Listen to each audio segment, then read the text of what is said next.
Hey, welcome to Chambers Bay. I'm Brian Mogg. And I'm Ryan Young. We're out here on the 16th hole, kind of the iconic tree, the only tree actually on the whole golf course. And we're here to have some fun today. We're going to do a 3-hole playing lesson, showing off the last 3 holes. We've got the tees and the pins set as they were Sunday, the U.S. Open a few years ago.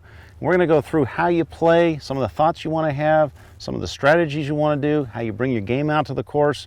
We're going to have a lot of fun here watching how we unfold these next 3 holes. Ryan, you've been here for several years. Ryan's director of instruction, doing a great job here.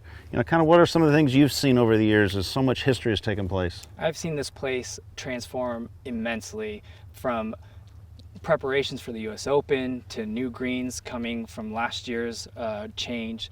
It's so exciting to see this place be so healthy now, and we're excited to show it to you.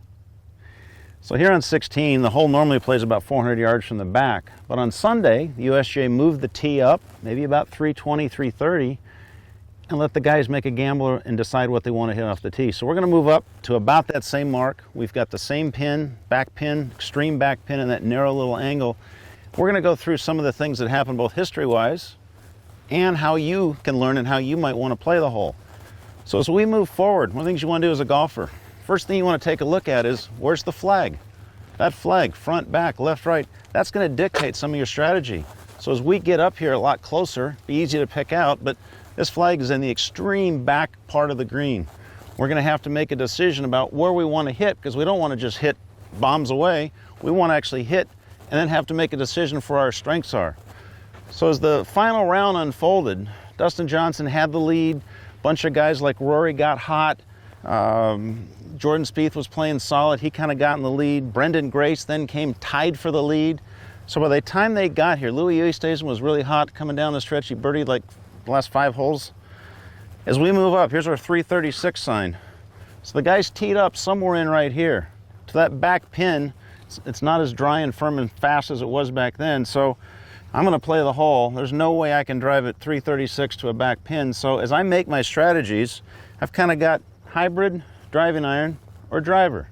Now, I'd prefer to hit driver, but that's probably going to leave me in a really weird kind of short half wedge range. I would much rather have something that's my strength, maybe an 80, 90 yard shot.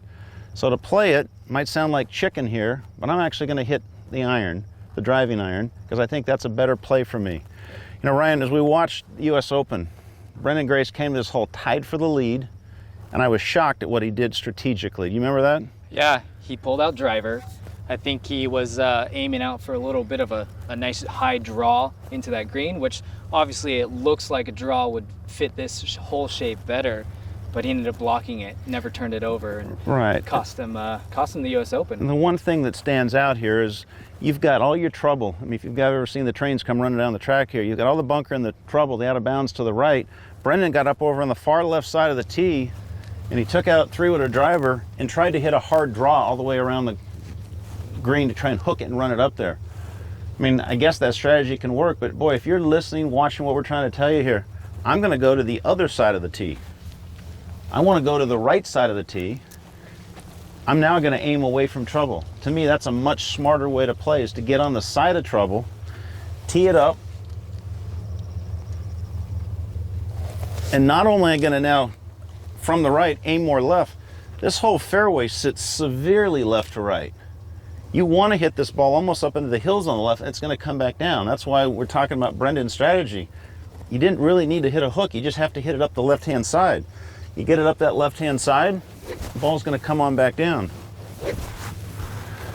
So now, as I get ready to hit, swing thought-wise, I might work on something back behind the ball. I'm not going to stand over the ball with a whole lot of thoughts. I want to be freed up. I pick my target, I commit to it. I'm very specifically, I'm trying to hit a shot right now that will run down to about 80, 90 yards. That's the distance I want for my next shot. Commit to my left center and go. That's totally how this shot be played. Nice powerful draw up the left-hand side. I'm going to let the terrain now move it back to the right side. Probably ball inching up in the middle of fairway, probably between 80 and 100 yards to the flag. Let's head on out there. Great shot, Ryan. You like that? So basically you're telling me it's 320. I think I could hit it 320. Don't necessarily just go for it? Well, to me, the flag dictates the strategy. That pin is in the back, and what is it? 18, 20 feet wide in the back of that green? It's just a little fingernail out there. It's a fingernail. If the flag was on the front, I wouldn't mind maybe going for it because that gives you a lot of room, a lot of different options in the front half of that green. But to a back pin, I mean, this is how Spieth played. Jordan won the tournament. Jordan got that wedge, what, maybe 70-yard shot he had in? Yeah, I think he meant to just lay up to the corner. I think it ended up in the bunker, but it was a fairly easy wedge bunker shot out onto the green. Right. And he then got the wedge into maybe a 20-foot range in the middle of the green, which was smart, and then we'll have to recreate the putt. Yeah, let's do it. I'm excited. So as we walk up here, Brian, you know, I know you're teaching, what, 29, 30 PGA, LPGA players, including 2 major champions, right? Y.E. Yang being one of them. Yeah, it's been a lot of fun over the years. I think I've had 29 wins by students actively playing PGA or LPGA, and 2 majors, the highlight being when Y.E. took down Tiger in the 2009 PGA. The one guy to take over the champ. The only guy so far that's taken Tiger down in the major when Tiger's been leading. So that was a cool week at Hazeltine watching that happen. And so how do you go? Well, you grew up down the street, right? Well, that's what's so fun. Even as we're walking right here, Anderson Island is right there. That's literally where I learned to play golf. There's a little 9-hole golf course over there, and with my parents, we decided, they bought a little place, and my brother and I'd row the boat to the other side of the lake, and we'd go play a little 9-hole golf course, 3, 4, 5 times, and that's literally how I learned. High school is about, I don't know, 1.5 miles up the road. John Bodenhammer, who's virtually the top guy at the USGA right now, is my high school teammate, and played against him. And to grow up here, it's just been a really special thing to come back, to kind of partner with you, have our academy, do instruction, help golfers all over the Northwest, to share stories that, other people have benefited by, and bring kind of that stuff back to the Northwest has been really, really rewarding, fun, helpful, and all that. So really have enjoyed kind of that part of it. That's awesome. Yeah. I think everybody would like to know what this facility was like back in your high school days. Well, growing up, this was kind of the gravel pit where you would see barges as we were on the ferry over here. You would see lots of activity going on around here, but there was also a lot of party activity going on here. So This was a place where a bunch of kids my age at the time were quite celebratory at the time, partaking of various things. I've heard some of those stories. That's right. So your shot's up here. Right. Yeah, let's go figure out how we're going to pick a club, get a wedge out, and figure out what our numbers are. All right, let me go find a yardage. So as we walk up to our ball, we're trying to get kind of a number that you can get a feel for. Perfect. So I got 95 yards. I kind of did exactly what I wanted. Ball didn't quite come off the hill as much as we thought, but what it did is, what a gorgeous angle. What a perfect angle coming down the flag. You can see the flags in the back right corner there, exactly where the guys had to play the final shot from. I got 96 middle, so it's probably going to play a little bit more than that, but greens are typically quite firm.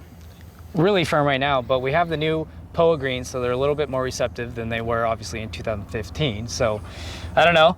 I got my TaylorMade high toe wedges. Which one do you think? I'll tell you what, the high toe wedge is by far the best wedge I have ever played in my life. I've just got so many things good to say about it, from just personally and how it happens and how it does. I'm going to go with the gap wedge. Okay. This is the kind of thing where you're trying to pick your shots. It's going to play right about that 100-yard mark. And rather than just kind of swing, I want to spend an extra minute or two and really feel 100 yards. I want to really commit to what my feeling is, because with a wedge, you're generally going to hit pretty straight. You want to get that wedge distance dialed in. So I'm going to try and play exactly a 100-yard shot, trying to land at 95 with a touch release. There's a lot of left to right release on this green as well, so I'm going to aim left of the flag. Same thing, I take my practice swing, I get my thoughts behind the ball. Now I commit to my target. Inside left fringe coming off this hill.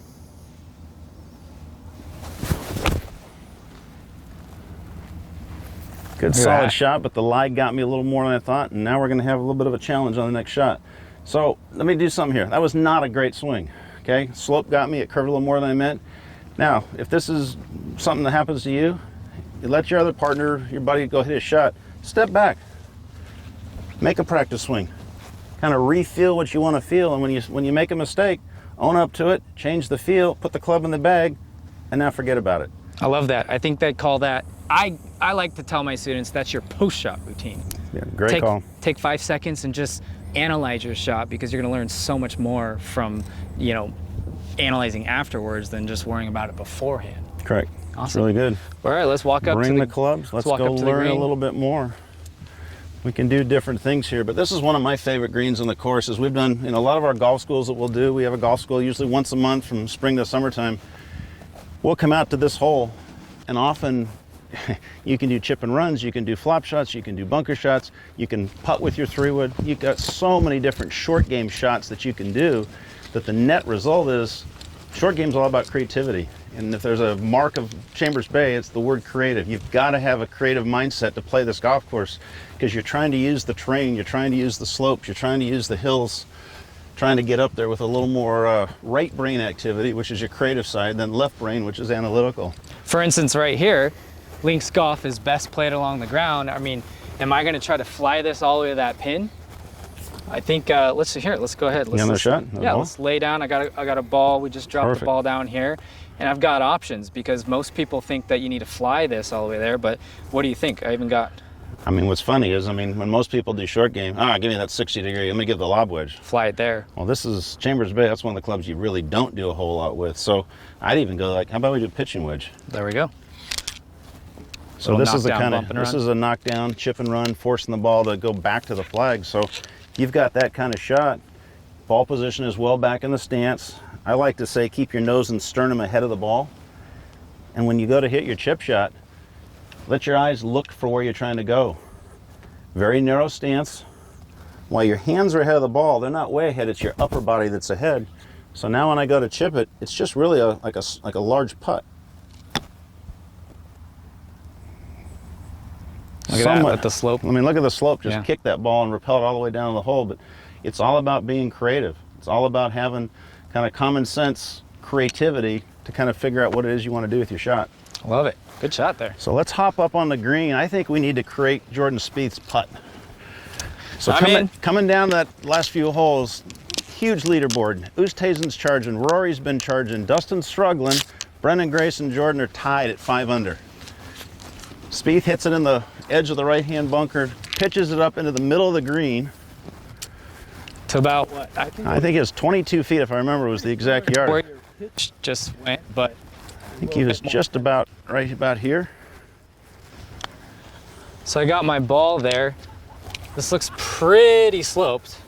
That's pretty much the putt Jordan had in it. Yeah. How do you think, how would you judge slope on this one? Well, I think the first thing, if you're trying to learn from a golf standpoint, look at how much the overall terrain is. Look at how much higher, like where the fans would be, where the high mounds are, down to the water on the right. If some water just were to fall, it's going to flood towards the right-hand side here. So first thing you do is just look at the big picture. Second thing, Aimpoint's the most awesome way to read greens. And Aimpoint is nothing more than, as I stand here, I feel more pressure on my left foot, so the ball's got to break this way. So as Ryan stands here, it's going to be on his right foot, facing the hole. Yeah, I could feel that. My right foot's significantly lower. You can feel just the overall pressure on the right foot.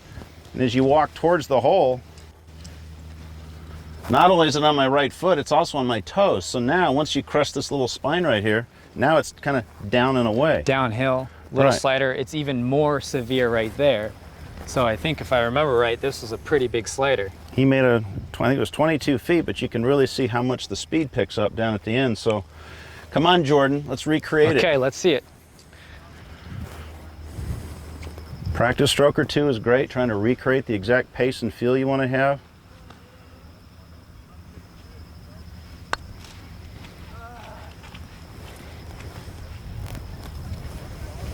Great tempo. Let's try that one more time. You got the line. I think I had the slope right. Here, I got another ball here. That reminds me how fast these greens were, because they were a little bit more dried out. They were more dried out during the US Open. They got so brown that Sunday. Probably running 13s. These are probably more like 10s.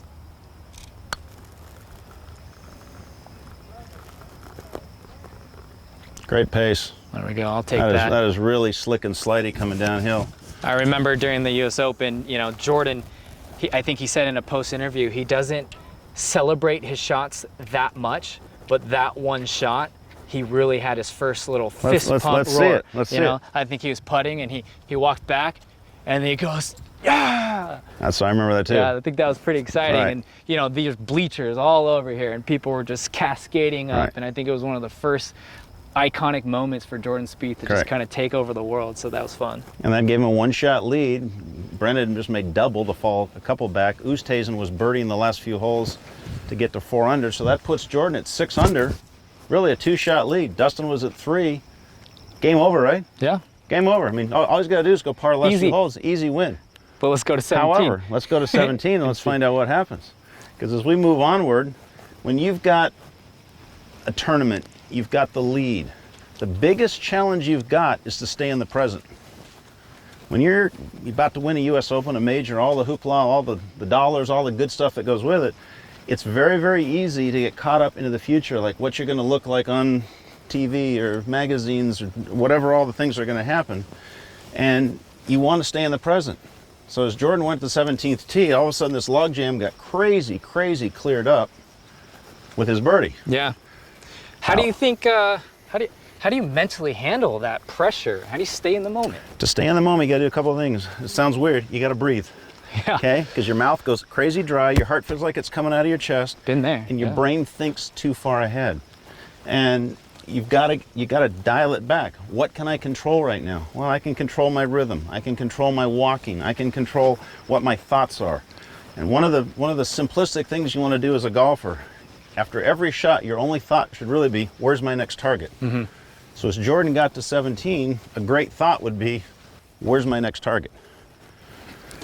All right, well, yeah, I'm walking up the 17 tee box. Looks like we got about 172 to the middle of the green, so I'm already thinking I should probably grab maybe an 8-iron, or it's a little down. It's probably a little in between clubs. So let's just talk about par 3 strategies. Yeah. Okay. One of the interesting things about PGA Tour, the guys on the par 5s play for the whole year to 4.65. Yeah, makes sense. You birdie the par 4s. Par 5s, there's 4 of them. You're 4 under par. Easy. Par 4s are about 397, barely under par. But the irony is, par 3s play 315. Pretty healthy over par at the PGA Tour level. So Ryan, what would you give advice then, if that's the statistic? How should we play a par 3?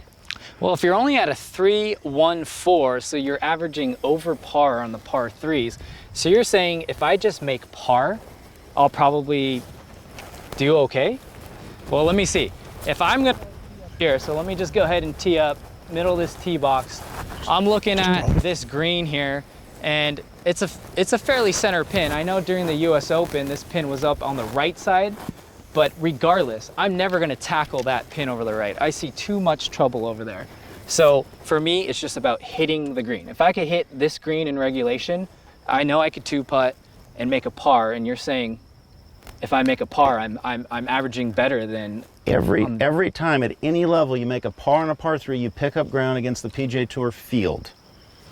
Okay, so it's it's an amazing thing. I mean, par 5s you get it, the guys are so much longer, but if you as an amateur can make a 3 on a par 3, maybe not a wedge par 3, but just a par 3, you are picking up ground against the field of the PGA Tour. For all of you out there, that just means get on the green and 2-putt and let's go home to the next hole. That's right. So you pick a very aggressive target, but you play kind of a conservative strategy. In other words, you don't play aggressively to the far right pin here.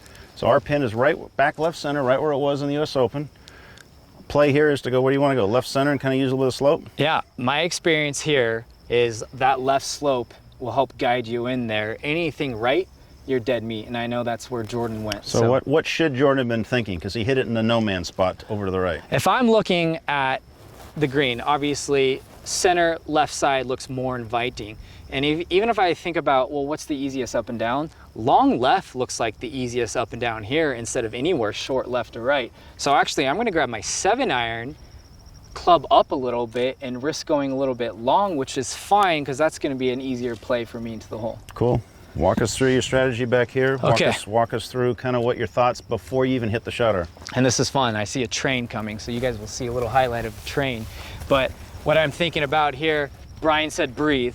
So I'm gonna start breathing a little bit, and then I'm just gonna visualize my target line somewhere out by the crane out there where the old gravel mine used to be. So I'm gonna take a deep breath, and I might even take some practice swings here. And this is where occasionally, especially at the tour level, you get some unexpected noise, you get some weird things that happen, you got to back off for a split second. Well known around Chambers Bay, we've got a train that's heading north up towards Seattle. Let me wait here for a sec, because the last thing you want is one of those horn honks as they come by.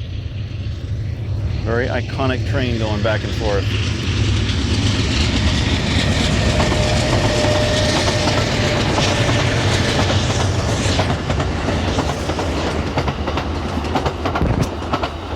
I mean, that reminds me, anytime you have a little distraction, I always love just, hey, it's fine. Reset, go back through your routine, and then let's go.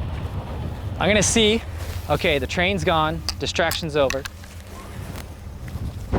Get loose and let's try to go on the back.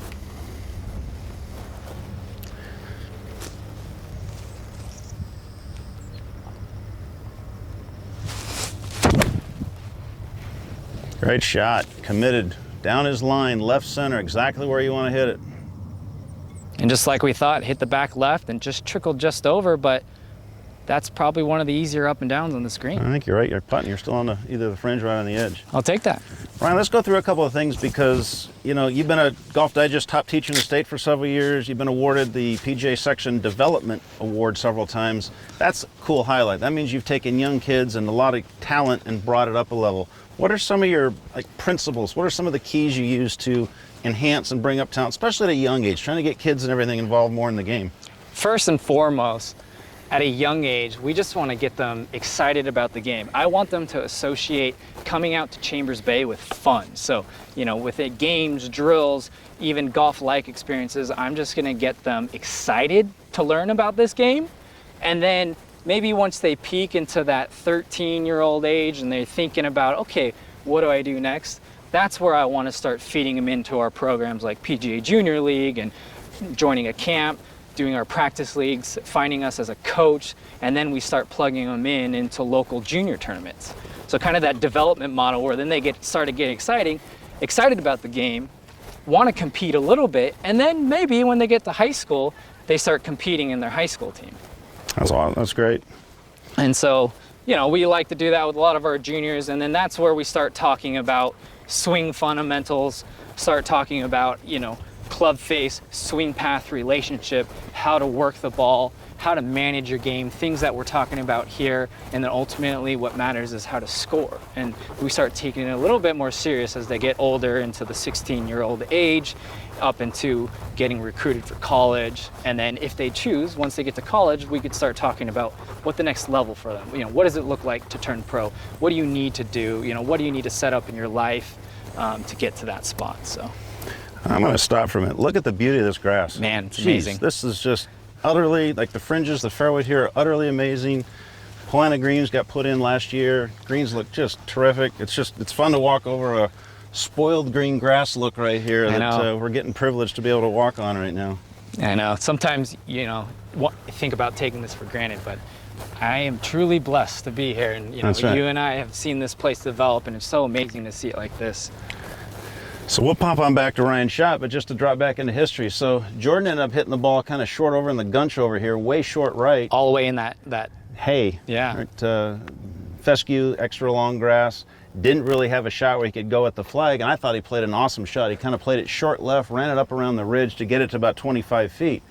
However, with a 2-shot lead, he decided to 3-putt. Walked off the green with a double bogey at exactly the same time as he walked 18T. Dustin stuffed it to very close range, tap in birdie. So ultimately, Jordan went to the last hole tied, but he didn't know that at the time. Mm-hmm. But he had to recollect and regroup himself. So a lot of history unfolded, like right where we're standing right now, where Dustin hit it tight. Let's talk about this shot. This is one of those cool little shots that Chambers Bay, we've done so many schools over the years that whether it's on the course or even on the range, you get a lot of this shot where the runoff occurs. And where common sense says, you know, hey, you grab a wedge and chip it. How many different clubs, Ryan, do you think you could use here? We've got about, say, 30, 35 feet, but we're about 10, 12 feet off the green. Almost all of them, but you know what's said commonly here is that you can't really see the definition between the greens and the color. Well, that's almost for a purpose. They're cut at almost the same height of cut. So for me, if I don't have to carry it over anything, and if I don't have to get it up in the air, I choose not to, especially if you're in the lead and you got something on the line. I just want to lag it up there, and I tell all my students, you get it inside 3 feet, you have almost a 99% chance of making it. If you get it out into that 7-8 foot range, it's a coin flip. So I have to know, even under pressure, how can I get it inside 3 feet? And for me, that's a putter. Yeah, the common sense thing here is I could putt it, I could use a fairway wood or hybrid, I could use a 5-iron, but I probably would not use like a lob wedge. Yeah, there's no point. If you don't have to carry anything, why would you? Right, so you should take some time, kind of walk up, test the green, test the terrain, etc. This is a very much kind of up the hill, down and over the hill kind of putt. I've got your TaylorMade Trust putter here. One little practice stroke. What do you think break-wise? It looks pretty even, maybe a little bit left at the end, but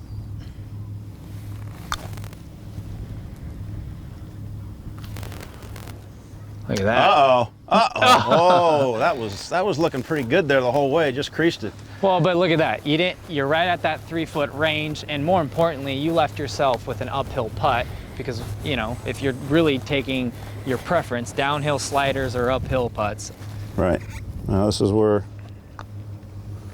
easy par. Easy par. Well hole played. We should play alternate shot more often. Let's digress for a second here. Flag in, flag out. What do you like?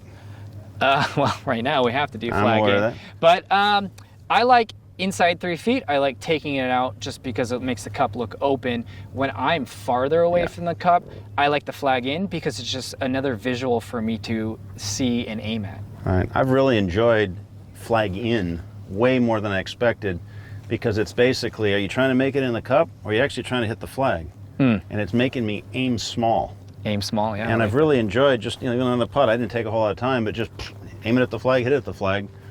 Something to think about that everybody's a little different. I really enjoy it long distance. I think the depth perception's been amazing to have the flag in from 30 feet or further on out most times. Well, I think that brings the athlete out of you a little bit more because when the flag is in and you're just pointing and shooting, you know, most ball sports, it's just point, shoot. React. You know, and react. So then you're not thinking too much about that. So right. I really like that.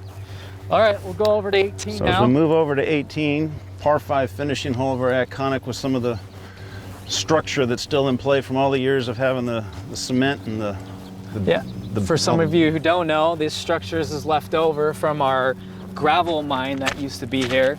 We're about to walk over a public trail system here. We're actually a Pierce County owned facility. Let's walk over here because I think this is where the tee box was. And with the Pierce County facility, we have a public trail system. You'll notice a public park out here. We get hundreds of people walking their dogs and families enjoying this open space almost daily, but we get to share this property with everybody. So that's really cool to me. We're gonna tee it up here in the Navy tee boxes. Obviously, we have a little bit longer tee box in the back, but just for safety with trail, we don't usually open those boxes. Par 5. So we got 540 of where we're playing today. They played at about 600 in the open for the last round when they came to the lead. So as we look down this fairway, I don't see a lot of green out there. Do you, Ryan? No, I don't see green. I don't see fairway. I see a lot of bunkers. What the heck do we do here, Brian? So if you come to a hole like this where it's just crazy tight, and it could be, you know, of course, like up in Seattle, Sahali is as tight as it gets. That kind of a look where it's extremely tree lined. It's a hallway. Yeah. Yeah. It's no different. And what you want to do, though, is you want to take in this broad piece of information, and if you're not careful, oh, I see bunkers, I see all the trouble, and then narrow it down, okay?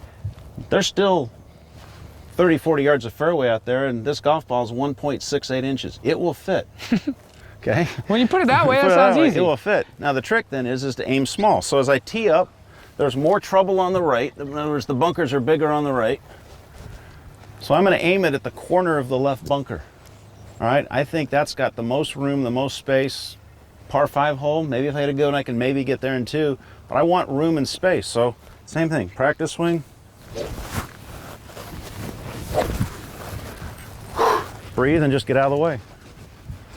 So our 18th hole here, I'm hitting the edge of the bunker, or really where the kind of the teeing clubhouse area is my target.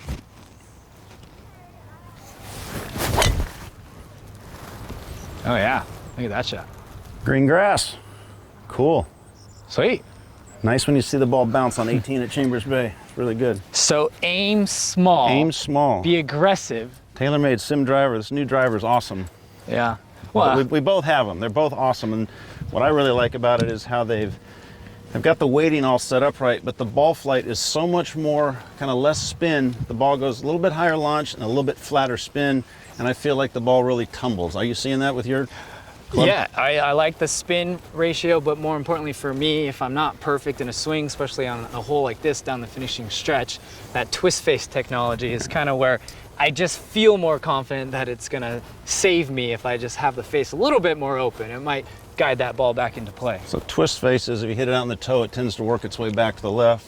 Hit it on the heel, it tends to curve it back to the middle. So you get the dual blend of an extremely hot driver, hot woods, but also you've got the blend of how the ball straightens back up at the same time. So it's one of our favorite clubs in our bag. Yep. Well, look at this walk, Brian. I don't know if you remember, but you know, they have these dunes here shaved off, and there were bleachers probably for 6,000 to 10,000 people going up this right side. It looked like a stadium arena. Could you imagine your Jordan Spieth coming up, your one stroke, what you think is one stroke back of the lead, and you put it out in the middle of the fairway. You know, what's your mind going through right here on this par 5? You know, are you going to lay up, play conservative, or are we going for it? Well, we're going to find out what our number is to go for it and make a decision. But I thought one of the telling things about the U.S. Open was Jordan Spieth walks off the 16th green. You know, you copied the fist pump. He just went to a 2-shot lead. It's over. You go par. Those odds are nobody's going to catch you. Poof. 10 minutes later, he's made double bogey on 17. Now the lead, and who knows where you are. All of a sudden, everybody's tied and it's jumbled together. How do you collect your thoughts? And I think Jordan was 24 when he won. Unbelievable that a kid that young could compose himself. Obviously an extremely narrow fairway. Yeah, hit a great tee shot. And then he made the decision to go for it and hit a great 3-wood to about 20 feet. Missed his eagle putt, but he tapped in for birdie. Posted 5 under. Mm-hmm. That knocked Oosthuizen out. Brendan Grace didn't come back. Rory fell back. And here comes DJ, birding 17, where he's one stroke back, right? He bombs his drive out to just no man's land where he has a 5-iron in. Easy shot for him to go for it, a no-brainer there. Yeah, but DJ knocked it not just kind of in this, I don't know, semi-white area right in here where he passed Jordan this bunker. did. He knocked it past really the thing I was aiming at, the bunker. He knocked it 40, 50 yards past that and had a 5-iron of the green. So let me go see if I could get a yardage here.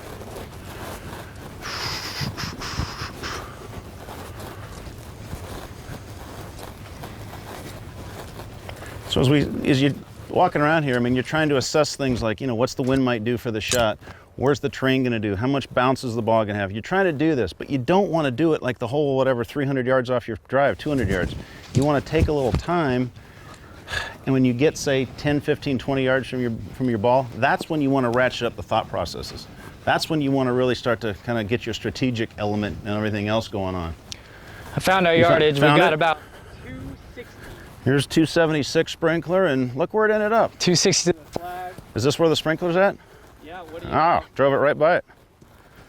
This is where Jordan was, right where he had it. So if you look, here's the exact shot, the iconic spot. They hit the driver just short of everything, short of the bunker, and he had, what do we got, what do you say, 260? 260 to the middle, so it's probably more like a 275 shot to that back tier.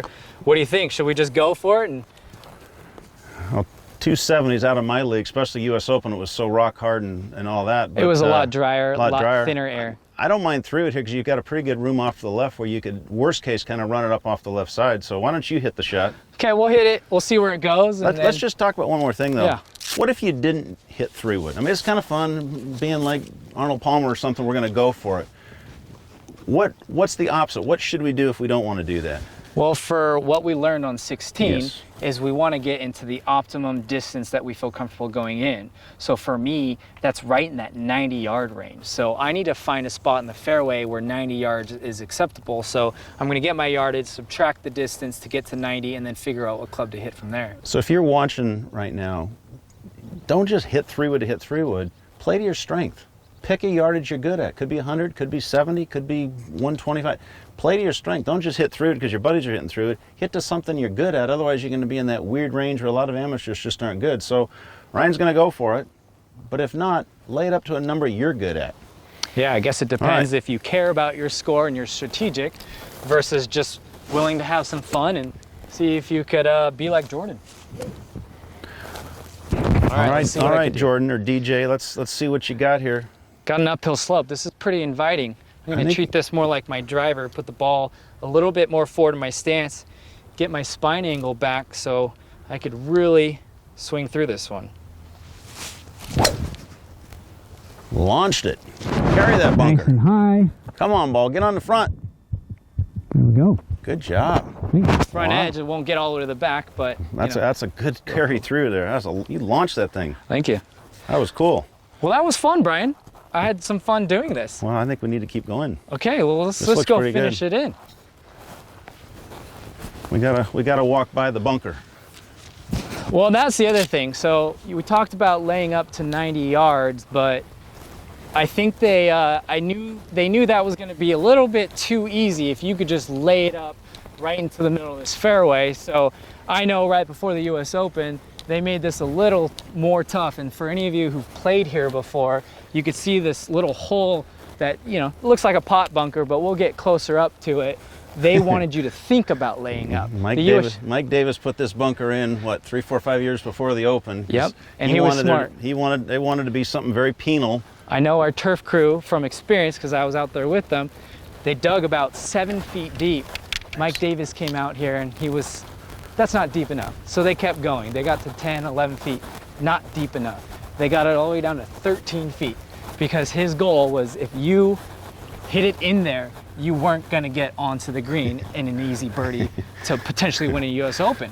So it's going to force you to go for it, or you're laying way back here with not your preferred club or distance in, or you're risking, if I wanted my 90-yard shot, that's a little bit daunting. What if I mishit that, Brian?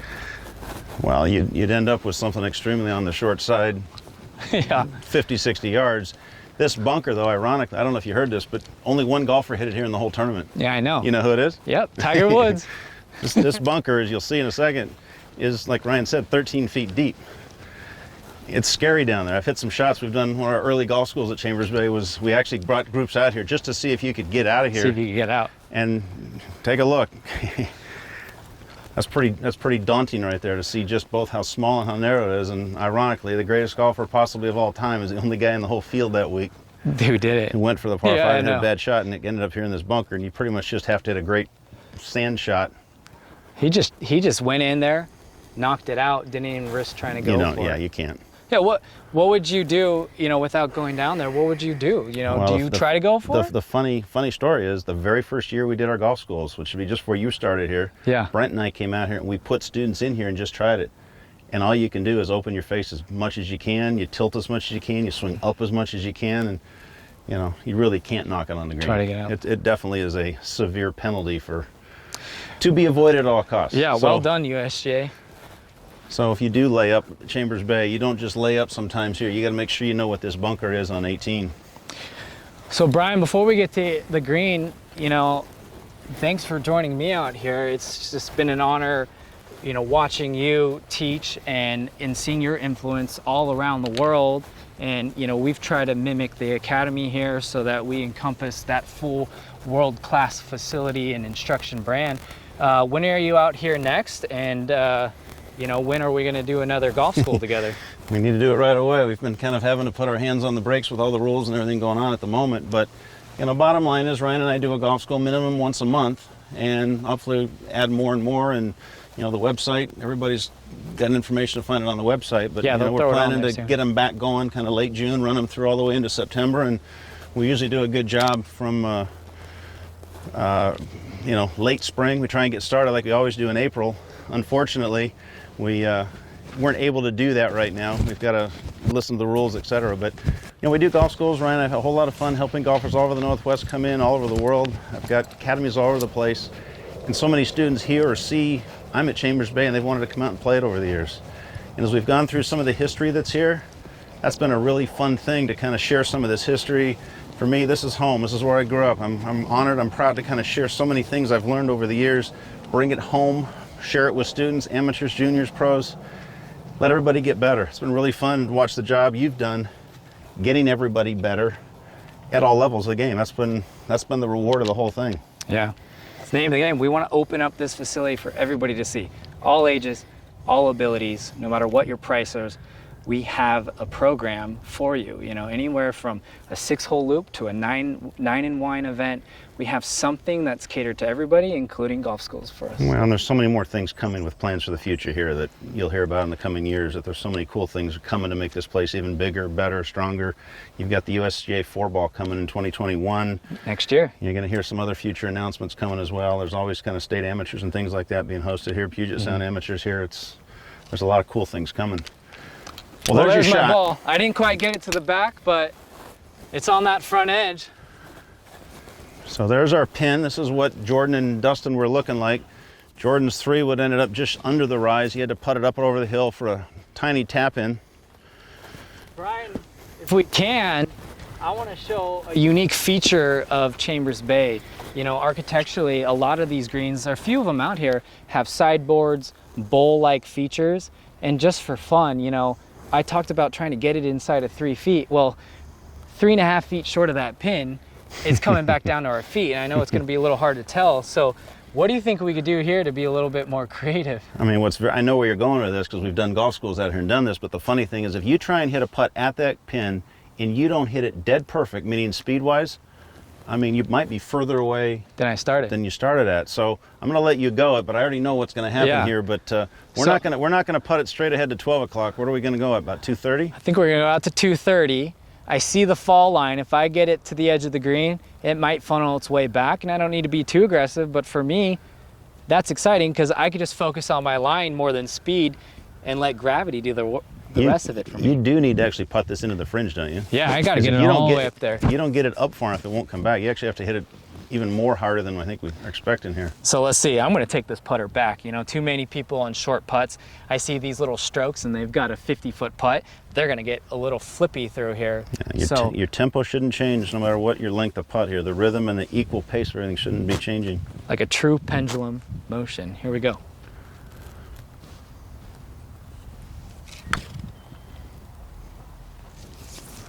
Lots of break. Ball runs up into the collar, almost into the heavy rough, begins to make a U-turn. See how that local knowledge is going to work. Let's go. Oh, look at this. Ah!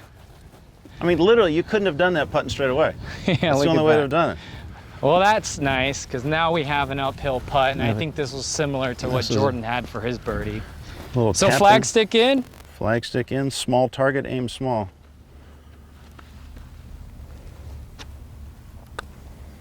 Nice hole for you. I don't think we can finish that. I think we have to go do what Dustin did, all right? Okay. I think his... So Dustin hit this great 5-iron, kind of curled off the back, and he had 11 feet. So we'll walk this off here. So there's 12, so it's about right there. Right here, and remember, these greens were almost 13.5s by that afternoon. And they were extremely brown, and this is way more downhill it looks. I was watching, just looking right down his line. Yeah. And this is a putt that looks like it should shear right, and it looked like halfway there, he was in pretty good shape, and it didn't shear right. Yeah, and it kept rolling out on him. And he ended up with about 3.5 feet coming back. So let's see if you can make the hypothetical eagle to win the U.S. Open.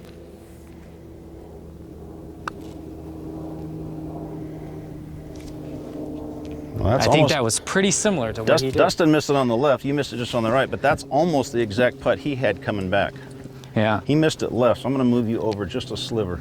Okay, we're going to put some pressure on There's some pressure. This is now to join Jordan in a playoff for the U.S. Open. Yeah. Not to mention now 10,000 people all around. I bet there was 50,000. The fans, the bleachers were so filled with this whole thing. I bet there was 50,000 people there. Well, the one benefit, we know, treat this like hole number one, breathe, go through the same routine that you do on hole number one, that you do on your practice green, that you do while you're practicing at home.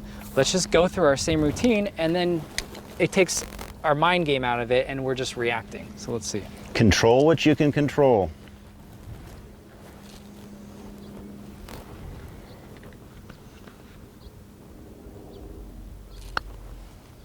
Oh. Well, that was nerve-wracking. What Dustin would give for that same result right there. Yeah.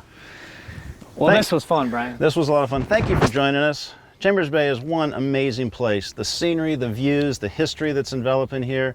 We hope you've enjoyed just some of the challenges we've given you here, both with strategy, maybe some of the things you can learn from your own game. Come see Ryan and I for a golf school. This is an amazing place. Yeah, check us out at Chambers Bay Golf, all of our social media channels. Brian's at Brian Mogg Academy, and I'm at Ryan Young Golf. Follow us. We'll always post some tips. Let us know how can we help you, and let's play some more golf. Let's play some good golf. Yeah. Thank you. Thank you.